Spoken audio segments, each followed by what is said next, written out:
देखिए, ये एक बहुत अनफॉर्चुनेट और दुखद घटना घटी। और 10 मार्च को जैसे ही शिमला जिला पुलिस को पता लगा कि लेट श्री बिमल नेगी जी मिसिंग हैं, जिला शिमला पुलिस ने तत्काल अपनी कार्रवाई की, परिवार के साथ सहयोग किया, परिवार ने भी पुलिस को सहयोग दिया और उन सभी संभावित जगहों को तलाशने का प्रयास किया जहां पर लेट श्री बिमल नेगी जी के जाने की संभावना थी। इसी दिशा में हमें पता चला कि बिमल नेगी जी आखिरी बार घुमारवी बस स्टैंड पर देखे गए और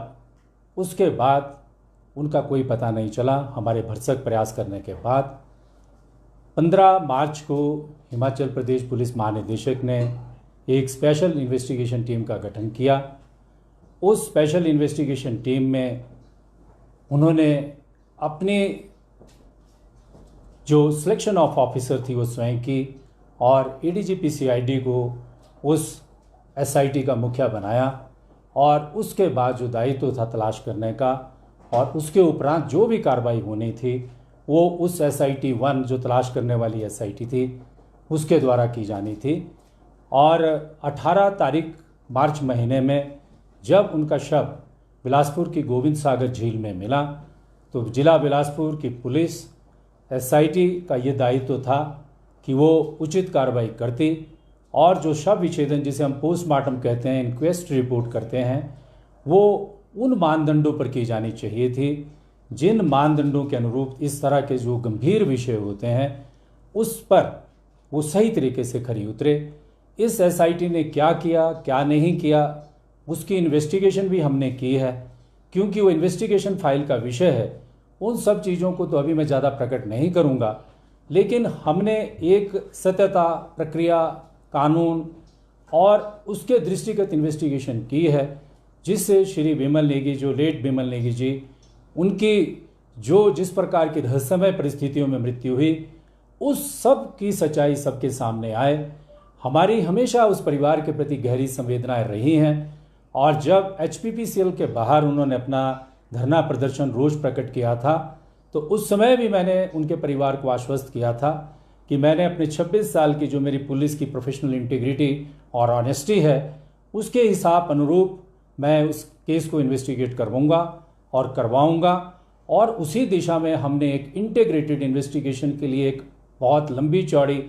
एक्सपीरियंस टीम बनाई और एक डिफाइंड कंटूर जो है उसका इन्वेस्टिगेशन का तय किया। उस इन्वेस्टिगेशन टीम ने जितने भी मानदंड इन्वेस्टिगेशन के हैं, जितने भी साक्ष्य चाहिए वो सारे के साक्ष्य जो है पिछले 40-45 दिनों में एकत्र किए हैं, वो हमारी फाइल में मौजूद हैं। वही हमने अपनी स्टेटस रिपोर्ट जो इंडिपेंडेंट स्टेटस रिपोर्ट है समग्र रूप से माननीय अदालत के सामने रखी थी और माननीय अदालत की विजडम में जो फैसला है उसके ऊपर तो कोई टिप्पणी नहीं की जा सकती है, लेकिन मैं पूरे दायित्व के साथ ये कहता हूँ कि हमने ईमानदारी के साथ सच्चाई की पता लगाने का प्रयास किया है और हम इस बात को स्वयं जानते हैं कि हमने कितनी ऑनेस्टी से और कितनी मेहनत से इस दिशा में जो कदम उठाए जाने चाहिए थे वो सिंगल हैंडेडली उठाए हैं और भरसक प्रयास किए हैं और इस प्रकार के साक्ष्य एकत्र किए हैं जिससे कहा जा सकता है कि बिमल नेगी जी की मृत्यु में जो पॉजिटिव फैक्टर हैं, जो क्राइम है और जिस प्रकार की मनोस्थिति उनके अंदर पैदा की गई और जिस प्रकार का व्यवहार उनके साथ किया गया वो सारा के सारा इस प्रकार का था कि वो एक साधारण जिसको कहते हैं कि सिंपल कंडीशन में इम्प्रॉपर अनकॉल्ड बिहेवियर था और कोई भी व्यक्ति जो है इस प्रकार की परिस्थिति में प्रोपेल हो सकता है इस प्रकार का कदम उठाने के लिए। लेकिन यही इन्वेस्टिगेशन का एक कंटूर नहीं है। इन्वेस्टिगेशन के और भी बहुत सारे पहलू हैं जिसमें कि क्राइम के और फैक्टर्स जो परिवार ने प्रकट किए थे कि उनकी हत्या भी हो सकती है, उनको पानी में फेंका भी जा सकता है, उनके साथ इस और भी कई प्रकार के अपराध हो सकते हैं। तो लेट श्री बिमल नेगी जी के परिप्रेक्ष्य में हमारी टीम उन सभी चीज़ों पर भी इन्वेस्टिगेशन कर रही थी और माननीय अदालत के आने के बाद कल हमने उस इन्वेस्टिगेशन कार्य को अभी रोका है और आगे की जो रणनीति है उस दिशा में हम अभी अपना जो है वो सोच विचार कर रहे हैं, क्योंकि किसी भी इन्वेस्टिगेटिंग ऑफिसर के लिए, एक प्रोफेशनल पुलिस ऑफिसर के लिए ये बहुत बड़ा प्रोफेशनल चैनल भी होता है और साथ साथ में एक दायित्व भी होता है जिसमें हमको सिद्ध करना होता है कि उस प्रोफेशनल चैलेंज को हमने एक्सेप्ट किया और अपनी in the line of duty अच्छी प्रकार से निभाया। सर, उसी जो आप ये दलील दे रहे हैं उन्हीं सारी दलीलों को तो अदालत ने खारिज किया है और बहुत सारे सवाल इस पर उठाए गए कि जो उन्होंने बिंदुवार कहा आपकी जांच को लेकर और जो डीजीपी की तरफ से जो एफिडेविट दिया गया था, जो उनकी तरफ से इंडिपेंडेंट स्टेटस रिपोर्ट दी गई थी, उसको आधार बनाया और फ्रिक्शन जैसा वर्ड भी ये बताया था कि आपके बीच में है। तो ये कहीं ना कहीं डिसअपॉइंटिंग है आपके लिए या फिर आप किस तरह से इसको एक्सप्लेन करें? देखिए, जो ऑनरेबल कोर्ट का ऑर्डर है, उस कोर्ट में जो लीगल एस्पेक्ट्स हैं, एनालिसिस हैं, उसके संदर्भ में अभी जो हम आगे करने जा रहे हैं, क्योंकि हमारी इन्वेस्टिगेशन इंटीग्रेटेड ऑनेस्ट इन्वेस्टिगेशन है। पुलिस महानिदेशक ने उस इन्वेस्टिगेशन में जो एफिडेविट और जो शपथ पत्र दायर किया है वो बहुत ही गैर जिम्मेदाराना तरीके से दायर किया हुआ शपथ पत्र है। उसमें उनके अनेक कारण हैं। उन्होंने इन्वेस्टिगेशन के जो प्रीमाइस हैं, जो पैरामीटर्स हैं, उनको ब्रीच किया है। उसके क्या कारण हैं वो मैं स्पष्ट कर देता हूं कि किन अल्टीरियर पर्पसेस के साथ उन्होंने ये शपथ पत्र दायर किया। हम सब जानते हैं कि रिसेंटली हिमाचल प्रदेश सीआईडी में एक घटनाक्रम हुआ था। सीआईडी ने एक जांच की थी। जांच करने के बाद एक चिट्ठी को जो उनकी गुप्त चिट्ठी थी उसको ऑफिस से निकाल कर चुरा कर लीक करवाया गया था और उस दिशा में एक एफआईआर पंजीकृत हुई है। मुझे इसमें कहने में कोई संकोच नहीं है कि उसमें जो हमारे पुलिस महानिदेशक हैं उनका निजी स्टाफ जो है संलिप्त है और उनकी इन्वेस्टिगेशन चल रही थी। इसी दौरान जो है उस इन्वेस्टिगेशन को बाधित करने के लिए उन्होंने अनेक प्रयास किए और यही नहीं है, इसके अलावा भी अनेक ऐसी शिकायतें जिला शिमला पुलिस को प्राप्त हुई हैं जिसमें पुलिस महानिदेशक के आचरण के संदर्भ में गंभीर प्रश्न उठाए गए हैं। अभी कुछ समय पहले हमारे पास एक शिकायत प्राप्त हुई जिसमें एक विनय अग्रवाल नामक व्यक्ति के संदर्भ में यह प्रकट किया गया है कि पुलिस महानिदेशक ने एक रिपोर्ट तैयार की और वो रिपोर्ट जो है पुलिस महानिदेशक में जब वो सीआईडी में महानिदेशक के पद पर थे और जूनियर ऑफिसर्स के ऊपर दबाव डालकर जो है वो रपट बनाई, वो रिपोर्ट बनाई, कोर्ट्स को मिसलीड किया। उस बात की जांच भी शिमला पुलिस कर रही है। वो हमारे थाना में जो है वो रिपोर्ट जो है पंजीकृत है और उस संदर्भ में भी मैंने एडवोकेट जनरल के कार्यालय में और एसीएस होम के कार्यालय में पहले ही चिट्ठी के द्वारा सूचित किया था। ऐसे अनेक और विषय हैं उनके निजी स्टाफ के बारे में। मुझे इस बात को कहने में कोई संकोच नहीं है कि उनके जो निजी स्टाफ के लोग हैं, आपको पता है शिमला जिला में ड्रग पेडलिंग एक्टिविटीज़ के खिलाफ कितना बड़ा ऑपरेशन जो है शिमला जिले में पिछले 2.5 साल में पुलिस अधीक्षक का पद कार्यभार संभालने के बाद हमने चलाया है। उसमें ये प्रकट हुआ है कि एक संजय भूरिया नामक गैंग में जो है उनके निजी स्टाफ का एक व्यक्ति संलिप्त पाया गया है। उसको लेकर भी हमने माननीय सेशन अदालत में फर्दर इन्वेस्टिगेशन के लिए पिछले 2 महीनों से प्रयास कर रहे हैं कि हम फर्दर इन्वेस्टिगेशन करना चाहते हैं। जब पुलिस महानिदेशक का कार्यालय इस प्रकार के व्यक्तियों के साथ संचालित हो रहा हो तो एक पुलिस अधीक्षक का धर्म और कर्म में बनता है कि न्याय और प्रक्रिया को ध्यान में रखते हुए ऐसे कार्यालय की क्रेडिबिलिटी के बारे में जनता को भी सचेत करे और इस तरह की इंपॉर्टेंट इन्वेस्टिगेशन को भी इस तरह के व्यक्ति से बचाए। सर, इसमें जो कोर्ट का ऑब्जर्वेशन है एंड आम भाषा में अगर समझें, पब्लिक जो ओपिनियन है that has become like Vimal Negi's case has become police versus police. आपने संगीन आरोप लगाए हैं डीजीपी पर। At the same time DGP ने एफिडेविट दिया है, he is the chief of the police. क्या उन्होंने आप पर उस वक्त कार्रवाई क्यों नहीं की? क्या जो आपने आरोप लगाए हैं क्या उसमें डीजीपी कार्यालय कोऑपरेट नहीं कर रहा है? बिल्कुल, जो मैंने आरोप लगाए हैं, जब हम जो सीआईडी ने इन्वेस्टिगेशन पंजीकृत की है उस इन्वेस्टिगेशन में डीजीपी कार्यालय ने मेरी चिट्ठी पत्र लिखने के बाद कि आप इस इन्वेस्टिगेशन में बाधा नहीं पहुंचा सकते हैं इसकी स्वतंत्रता में, उसके बावजूद भी डीजीपी ने उस इन्वेस्टिगेशन को सीआईडी में अपनी चॉइस के ऑफिसर से करवाने का प्रयास किया। और ऐसे अनेक हमारे पास उदाहरण हैं जहां पे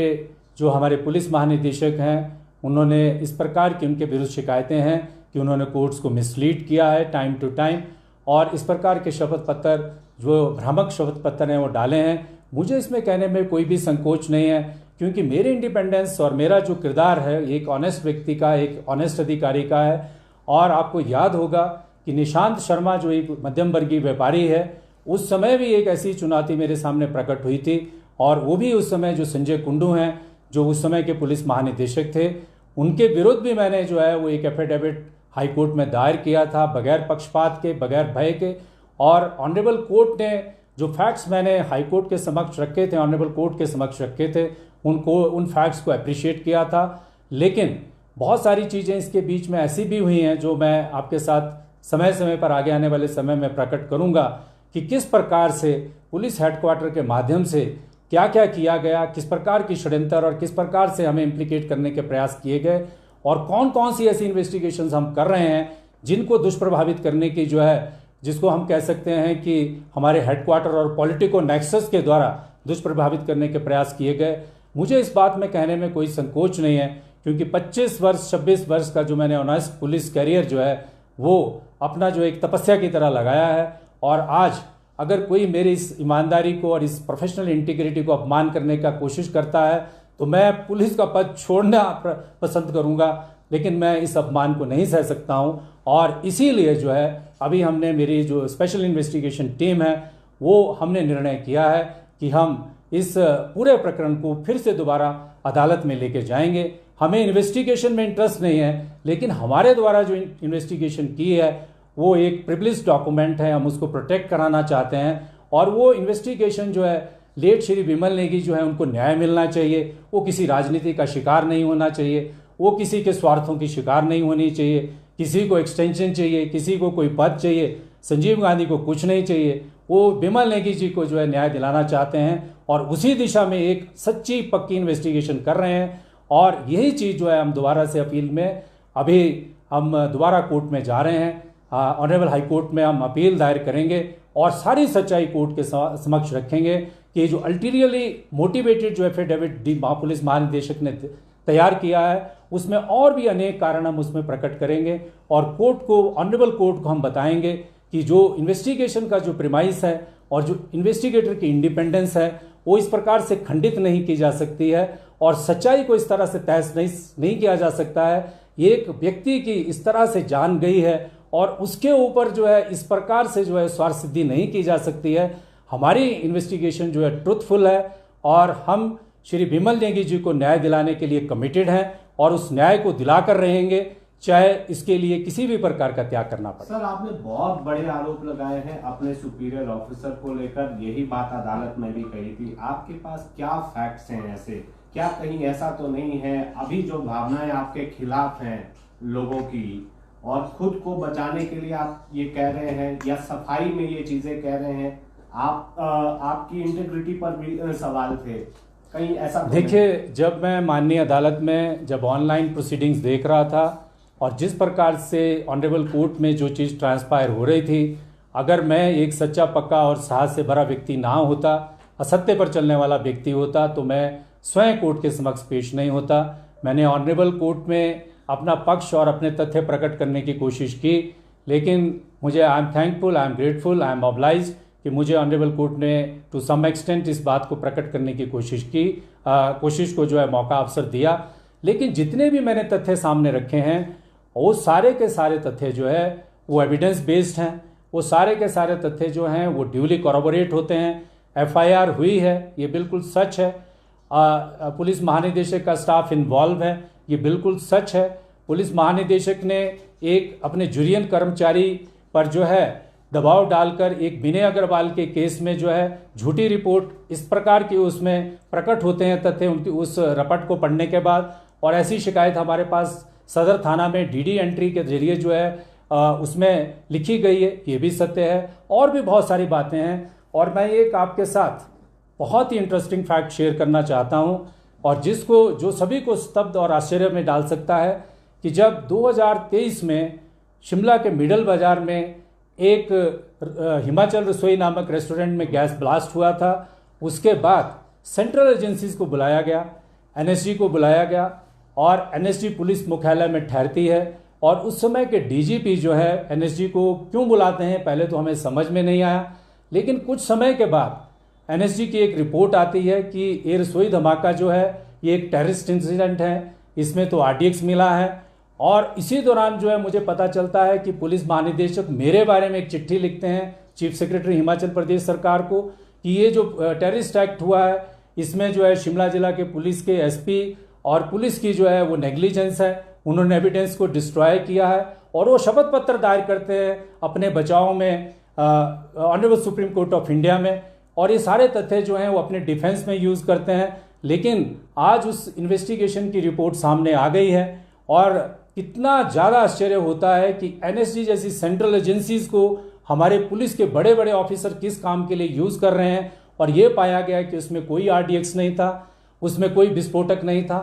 वो कोई टेररिस्ट इंसिडेंट नहीं थी। जो शिमला पुलिस शुरू से कह रही थी कि ये सिंपल गैस लीक ब्लास्ट है, अपने मीडिया से भी शेयर किया था, वही तथ्य जो है सिद्ध हो रहा है। ये कोई व्यक्तिगत लड़ाई नहीं है। मैं आपसे शेयर करना चाहता हूँ कि ये जो पूरा के पूरा प्रकरण जो है ये शुरू हुआ जब 2021-22 में पुलिस भर्ती हो रही थी। उस पुलिस भर्ती के दौरान जब मैं भी उस कमेटी का मेंबर था, उस कमेटी की जो प्रोसीडिंग्स थी, जब मैंने उसमें देखा कि उसमें पुलिस भर्ती में ग्रॉस इरेगुलरिटीज़ हो रही हैं, तो मैंने अपना एक डाइसेंटिंग नोट दिया था। और उस डाइसेंटिंग नोट देने के बाद कुछ समय के बाद ये प्रकट हुआ कि पुलिस भर्ती में बहुत भारी धांधली हुई है और वो धांधलियाँ भी जो है उसकी जांच भी सीबीआई को दी गई थी। मुझे नहीं पता कि जिस पैमाने पर जो धांधली हो रही थी उस पैमाने पर सीबीआई ने क्या जांच की है, किस किस को पकड़ा है, किस किस व्यक्ति के खिलाफ जो है कार्रवाई की है। लेकिन उस सत्य धर्म को और अपनी ड्यूटी को मैंने निभाया और उसके प्रतिकार स्वरूप जो है पुलिस मुख्यालय के बड़े बड़े जो अधिकारी हैं वो एक ग्रज मेरे से रखते हैं और उसी के परिणाम स्वरूप जो है आज तक ये सारी के सारी जो सत्य की राइट और रॉन्ग की जो लड़ाई चल रही है वो लगातार चल रही है। लेकिन समय ने ये बताया है कि तस्करों के विरुद्ध लड़ाई हो, एक्सटॉर्शनिस्ट के विरुद्ध लड़ाई हो, चाहे उसमें कोई भी पुलिस का कोई छोटा अधिकारी हो, बड़ा अधिकारी हो, it is my commitment against crime कि मुझे उस दिशा में जो है अपना फर्ज अच्छे से निभाना है। संजीव जी, ये बात आप मीडिया के सामने ये कह रहे हैं, जबकि आपकी पहली जो जिम्मेदारी है एज एन ऑफिसर वो आप जो है अपने सीनियर ऑफिसर को सूचित करते हैं या सरकार को सूचित करते हैं? क्या आपने सरकार के ध्यान में लाया? सरकार को इन सारी चीजों का पता है, आपने तथ्य भी पेश किए हैं। देखिए, जहाँ तक एनएसजी के गैस ब्लास्ट की बात है, जहाँ तक डीजीपी साहब के कंडक्ट की बात है, मैंने पहले भी कहा, मैंने सब चिट्ठियाँ जो हैं वो सरकार को समय समय पर लिखी हैं। It is a matter of record. मैंने सरकार के ध्यान में बात लाई थी कि किस प्रकार से जो एनएसजी को बुलाकर पुलिस मुख्यालय में एक एविडेंस, फैब्रिकेटेड एविडेंस तैयार की गई हम लोगों को इम्प्लीकेट करने के लिए। एक सोची समझी रणनीति के तहत, एक साजिश के तहत ये सारा का सारा प्रकरण हुआ। ये जो अधिकारी हैं जिनको हमने सूचित किया था, ये उनका दायित्व बनता है कि ये फैक्ट पता करें कि आरडीएक्स किसने इंट्रोड्यूस किया, इस बात की जांच हो। और इस बात, ये बड़ी गंभीर बात है कि हमारे देश में इस प्रकार से जो है बड़े बड़े अधिकारी मिलकर इस प्रकार की व्यू रचना भी अपने फेलो ऑफिसर्स के अगेंस्ट रच सकते हैं। ये तो मैंने पहले भी कई बार कहा है, इसके बारे में पत्र भी लिखा है, लेकिन 2 साल हो गए हैं, 1.5 साल हो गया है, इस संदर्भ में कोई अभी फ्रूटफुल इन्वेस्टिगेशन जो है कि किसने ये एविडेंस फैब्रिकेट की, क्यों ये एविडेंस फैब्रिकेट हुई, क्यों एनएसजी को बुलाया गया, क्यों उसमें आरडीएक्स मिलाया गया, ये सारे के सारे जो है बहुत बड़ी जांच के विषय हैं। और मैं आज बड़े साहस के साथ इनको प्रकट कर रहा हूँ। ये साहस मेरे भीतर इसीलिए है क्योंकि मैंने अपना जीवन जो है एक ऑनेस्ट और एक इंटीग्रिटी लाइफ के साथ जिया है। आपने ये कहा कि आप सच्चाई के लिए लड़ेंगे, आप नौकरी तक छोड़ने के लिए तैयार हैं, ये आपने कहा है। क्या इस पर आप अडिग हैं और क्या आपको लगता है कि अदालत पर आपको भरोसा है कि अदालत बात सुनेगी? देखिए, अदालत के सामने तो हम जाएंगे, अदालत पर क्यों भरोसा नहीं है। सत्य और न्याय की जब भी परीक्षा हमारी सोसाइटी में हुई है तो उसमें अंतिम निर्णय अदालतों के माध्यम से ही सभी को मिला है। एज ए इन्वेस्टिगेटर और एज ए इन्वेस्टिगेशन टीम हम अदालत के समक्ष बिल्कुल जाएंगे। जैसे मैंने कहा कि हमारी इन्वेस्टिगेशन टीम ने हमने फैसला किया है और सीबीआई को भी इस बारे में हम सूचना दे रहे हैं कि हम एलपीए के माध्यम से ऑनरेबल कोर्ट के सामने जा रहे हैं। साथ साथ में हम बहुत सारी ऐसी चीज़ें भी प्रकट कर रहे हैं जिसमें हम अपना पक्ष रखेंगे। और ये जो स्पेशल इन्वेस्टिगेशन टीम है हमारी, ये स्पेशल इन्वेस्टिगेशन टीम ऐसे और कई मामलों में इन्वेस्टिगेट कर रही है जिसमें कि इन्वेस्टिगेटिंग टीम को जो है प्रोटेक्शन की आवश्यकता है, क्योंकि पीछे कुछ समय पहले 2024 में एक विधायकों की राज्यसभा के इलेक्शन के दौरान खरीद फरोख्त का मामला जो है बालूगंज थाना में पंजीकृत हुआ था, और जब हमने उसकी जांच की तो ये पाया गया कि एक पर्टिकुलर पॉलिटिकल पार्टी के लोगों ने आपराधिक षड्यंत्र के तहत एक रचना रची थी, और उस केस की इन्वेस्टिगेशन के दौरान जो जांच आगे बढ़ रही है कि किस प्रकार से हेलीकॉप्टर्स का एब्यूज़ हुआ, किस प्रकार से फार्मा कंपनीज दवा बनाने वाली कंपनियों से फंडिंग की गई, कैसे अनेक तथ्य सामने आए हैं, और उसमें जो संलिप्त हैं, एक्यूज्ड हैं, जो अभियुक्त हैं, जो उस इन्वेस्टिगेशन की जद में हैं, वो समय समय पर हम लोगों को चेतावनी देते रहते हैं, ब्रो बीटिंग करते रहते हैं कि हम आप लोगों को देख लेंगे, हम आप लोगों को फंसाएंगे। और आज वो जो लोग हैं वो सारी बातें और सारे तथ्य हम ऑनरेबल कोर्ट के सामने समक्ष में रखेंगे कि हम लोगों ने जो इन्वेस्टिगेशन सिर्फ इसी केस में नहीं की है, और भी अनेक महत्वपूर्ण केसेस हैं जिनमें करप्शन के बड़े बड़े जो मामले हैं सामने प्रकट किए हैं। उस तरह के मामलों में भी जो है जो पॉलिटिकल पार्टीज़ में जो लोग बैठे हुए हैं, जो कैपेबल हैं और बड़ी पोजीशन में बैठे हुए हैं, वो किस प्रकार से अपना जो पद का दुरुपयोग है वो इन्वेस्टिगेशन टीम को, जैसा कि अभी आपने देखा कि जो गैर वाजिब था पुलिस महानिदेशक का आचरण, किस तरह से जो किसी भी अधिकारी को जो है वो हमारी इन्वेस्टिगेशन टीम के अगेंस्ट जो है अब्यूज़ कर सकते हैं। मैं आपके साथ शेयर करना चाहता हूं कि जब मैं माननीय अदालत ने मुझे अनुमति दी, I am grateful for that, अपने समक्ष जो है अपने जो इन्वेस्टिगेशन स्टेटस रिपोर्ट को लेकर के जो तथ्य प्रकट करने की, तो उस समय एक पूरा उसमें लाइव स्ट्रीमिंग हो रही थी। उस लाइव स्ट्रीमिंग को जो है हिमाचल प्रदेश हाई कोर्ट के नियमों के विपरीत जो ऑनरेबल विधायक माननीय सुधीर शर्मा हैं, उन्होंने अपने स्वार्थ के लिए, क्योंकि जो एमएलए की खरीद फरोख्त जो मैटर है उसमें उनको इन्वेस्टिगेट किया जा रहा है, उसमें जो है वो प्रमुख मास्टरमाइंड जो है अभी तक डिटेक्ट हुए हैं, उन्होंने दुर्भावना से, मेरे प्रति दुर्भावना से और मेरी प्रोफेशनल इंटेग्रिटी को क्वेश्चन करने के लिए और जनता को ये दर्शाने के लिए कि मेरा किस प्रकार से माननीय अदालत में जो है वो उन्होंने ऐसा दर्शाया और बहुत नेगेटिव तरीके से पिक्चर को पोर्ट्रे किया, वो सारा का सारा नहीं किया जा सकता था रूल्स के हिसाब से। और उस संबंध में मैंने कल एक पिटीशन दायर की है और माननीय अदालत से ये भी उसमें प्रेयर की है कि कंटेम्प्ट ऑफ प्रोसीडिंग्स के साथ साथ कॉपीराइट और इंफॉर्मेशन एक्ट में उनके खिलाफ कार्रवाई की जाए। सर, जब इतनी बातें खुल गई हैं तो जरा एक बात ये भी बता दें कि रामकृष्ण मिशन वाला जो मामला था उसको लेकर भी जो आप ने पहले भी कहा था, अब उसको लेकर भी कहा जा रहा है कि सीबीआई जांच होनी चाहिए। हमारी तो जानकारी है कि कुछ बड़े दबाव उसमें आए थे, पूर्व में सरकार के दौरान भी कुछ बातें सामने आई थी और इस बार भी, उसमें क्या सच्चाई है? देखिए, जो रामकृष्ण मिशन का जो प्रसंग है, जो उस क्रिमिनल इंसिडेंट हुई थी, उस पर भी ये सत्य है कि मुझ पर जो है दबाव डाला गया था कि वहाँ के जो स्वामी हैं तन्महिमानंद, उनसे पूछताछ ना की जाए। इस बात के साक्षी जो हैं हमारे ज़िला के डिप्टी कमिश्नर भी हैं कि मुझे हिमाचल प्रदेश के चीफ सेक्रेटरी साहब ने अपने कार्यालय में बुलाया और बुलाने के बाद कहा कि इस विषय पर जो है आप आगे इन्वेस्टिगेशन इस प्रकार से ना करें। उस इन्वेस्टिगेशन में जो है बहुत भारी दबाव जो है मुझ पर जो है